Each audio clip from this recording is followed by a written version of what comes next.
how to calculate triple integrals.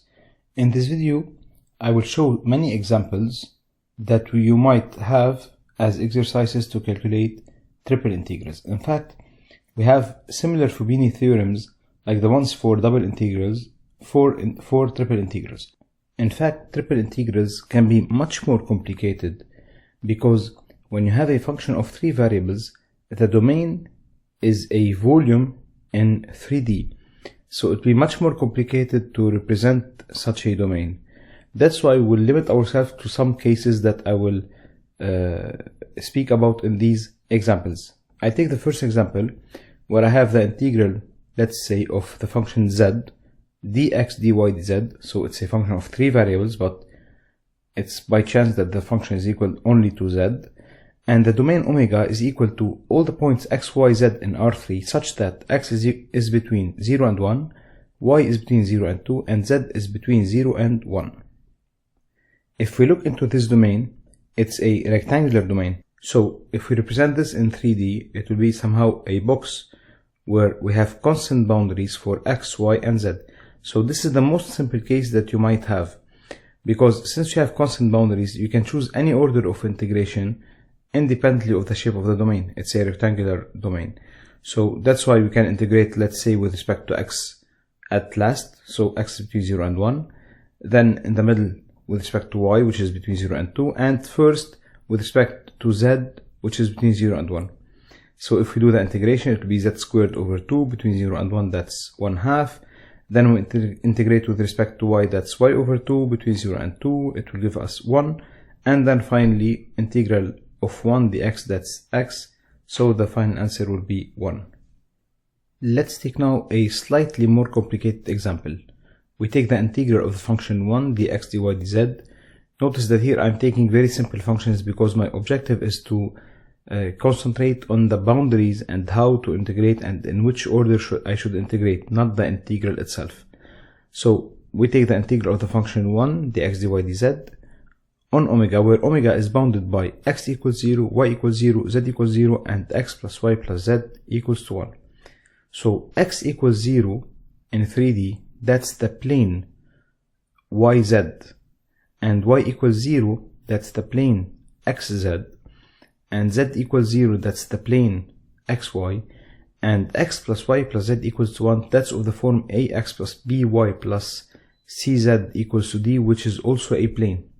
So we have planar boundaries. That's why we can try to draw such a domain. We cannot always sketch the domain.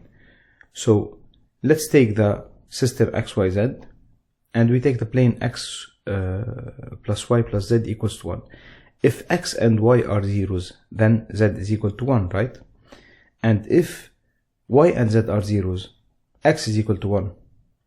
And if x and z are the zeros, y will be equal to 1. So that's why we have 3 points now that depends on this plane. We can draw the plane and we can see that this is our domain. So it's this tetrahedron, this volume, that's equal to our domain omega. And the bottom side, which is the projection of omega on the xy axis, that's what I call D. That's the ground of our domain, let's say. Now in this case, what we'll do is that we'll integrate with respect to one of the variables first. Let's say z, in this case, we can take something else.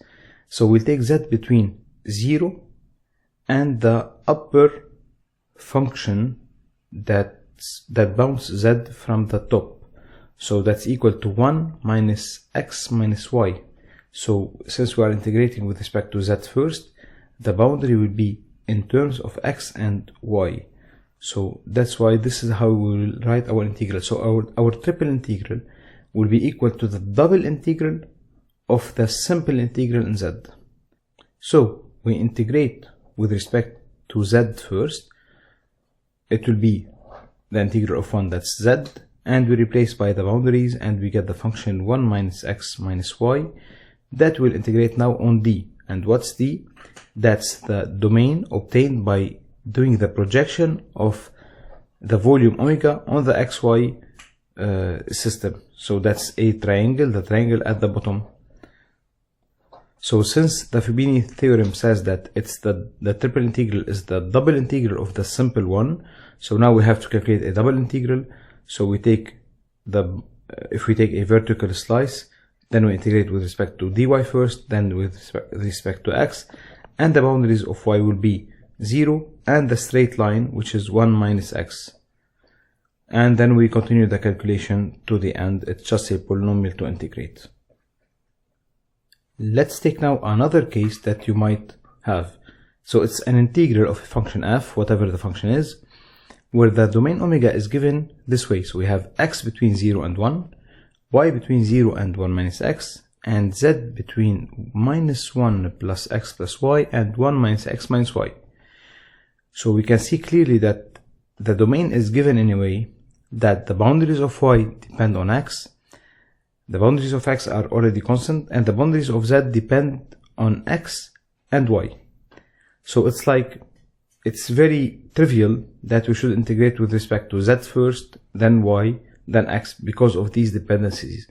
Of course, now we can do it differently. We can transform the boundaries in a way that the boundaries of y depend on x and z and so on, but it doesn't make sense. It's already given in a way that is easier to be integrated. So we can see that z is between the two planes, and then y is between 0 and 1 minus x, which is the straight line, and so on. So that's why the order of integration will be as follows. The outer one will be with respect to x, the middle one with respect to y, so between 0 and 1 minus x, and the inner one will be in terms of z. So the boundaries will be the two planes, minus 1 plus x plus y and 1 minus x minus y.